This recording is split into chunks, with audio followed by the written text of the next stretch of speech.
राहुल गांधी के एजेंडे पर ठेंगा दिखा रहे हैं उनके दोस्त। महाराष्ट्र चुनाव के बाद कांग्रेस का हो गया है बुरा हाल। देखिए, एक बात तो साफ है, राहुल गांधी को इंडी गठबंधन के बीच कोई तवज्जो नहीं मिल रही है और उसका सबूत है एक तस्वीर जो सोशल मीडिया पर खूब वायरल हो रही है। नमस्ते, मेरा नाम श्रुति है।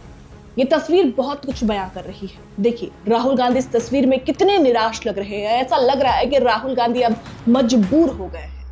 सूत्रों के अनुसार राहुल गांधी ने बैठक में इंडी गठबंधन में शामिल पार्टी के नेताओं ने कहा उनसे कि क्रोनिक कैपिटलिज्म और ईवीएम लोगों के मुद्दे हैं। जब केवल कॉर्पोरेट्स को ही फायदा होता है और चुनावी प्रक्रिया में खामियां हैं और दूसरे विकल्पों को नकारा जाता है, तो ये लोगों का मुद्दा कैसे नहीं हो सकता।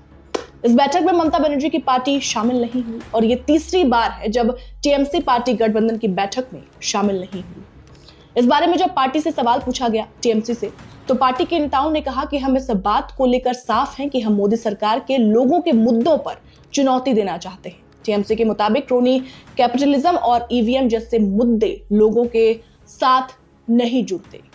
देखिए, सीधे तौर पर महाराष्ट्र विधानसभा चुनाव में इंडी गठबंधन को करारी हार मिलने के बाद कांग्रेस ने ईवीएम के खिलाफ आंदोलन छेड़ने की बात कही। शुरू से आपने देखा, पार्टी का कहना था कि बैलेट पेपर से चुनाव को फिर से वापस लाया जाए क्योंकि ईवीएम में छेड़छाड़ से चुनावी नतीजों पर असर पड़ रहा है। हालांकि चुनाव आयोग ने कांग्रेस के आरोपों को सिरे से खारिज कर दिया। कांग्रेस अब ईवीएम के मुद्दे को भुनाना चाहती है, जैसा कि आप जानते हैं, लेकिन पार्टी को साथी दल से ही निराशा मिल रही है भाई। अब इस तरह से देखा जाए तो महाराष्ट्र चुनाव के बाद कांग्रेस की हालत और ज्यादा खराब हो गई है। चाहे टीएमसी हो, चाहे समाजवादी पार्टी हो या फिर आम आदमी पार्टी हो, सभी सहयोगी कांग्रेस की ईवीएम और क्रोनी कैपिटलिज्म के खिलाफ जुनून को ज्यादा तवज्जो देने के मूड में नहीं है।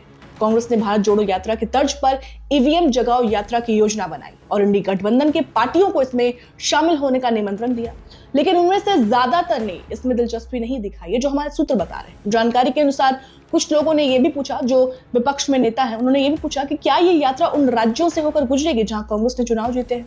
टीएमसी के सूत्रों का कहना है कि कांग्रेस को ईवीएम को दोष देने के बजाय अपनी हार पर आत्ममंथन करना चाहिए। देखिए किस तरीके से फूट पड़ रही है। इंडी गठबंधन में विभाजन के पीछे असली राजनीति भी है। उदाहरण के लिए आप देखिए कि दिल्ली में यह स्पष्ट है, क्लियर है भाई, कि आम आदमी पार्टी और कांग्रेस सहयोगी नहीं होंगे। बंगाल में तृणमूल कांग्रेस और कांग्रेस कभी एक मत नहीं हो सकते, कभी साथ नहीं आ सकते हैं। बंगाल में भी, उत्तर प्रदेश में आपने देखा कि अखिलेश यादव कह रहे हैं भाई कि कांग्रेस खत्म हो चुकी है। कांग्रेस के कुछ सदस्यों ने धीरे से आवाज भी उठाई है कि ईवीएम और इंडस्ट्रियलिस्ट चिंता का विषय है, लेकिन पार्टी को लोगों के मुद्दे पर ध्यान देना चाहिए। ये एक ऐसा संकेत है जिससे राहुल गांधी के करीबी लोगों ने नजरअंदाज किया है, लेकिन राहुल गांधी को इस पर मंथन करने की जरूरत है भाई, विचार करने की जरूरत है। अब जब ये साफ हो गया है कि इंडी गठबंधन एनडीए के सामने कुछ नहीं बची है, जिस भी राज्य में कांग्रेस की सरकार थी वो भी अब हाथ से जा रही है भाई, तो क्या राहुल गांधी का जो जुनून है और विश्वास है इस अव्यवस्था को और बढ़ाएगा या नहीं बढ़ाएगा, ये भी देखना होगा। इसमें कोई दो राय नहीं है कि राहुल गांधी के विचार कांग्रेस के राजनीति में हमेशा से अहम रहे। भाई राहुल गांधी है, पार्टी चला रहे, जिम्मेदारी है उनकी, लेकिन विपक्षी एकता के मामले में उनकी विचारधारा पर अक्सर सवाल उठ रहे हैं। कांग्रेस और उसके सहयोगियों के बीच बढ़ती असहमति, खासकर राज्य स्तर पर, यह संकेत देती है कि राहुल गांधी का अडिग रवैया गठबंधन के लिए और अधिक उलझने, अधिक परेशानी, अधिक फूट पैदा कर सकता है। फिलहाल इस पूरी रिपोर्ट पर आपकी क्या राय है, हमें कमेंट कर जरूर बताइएगा। शुक्रिया।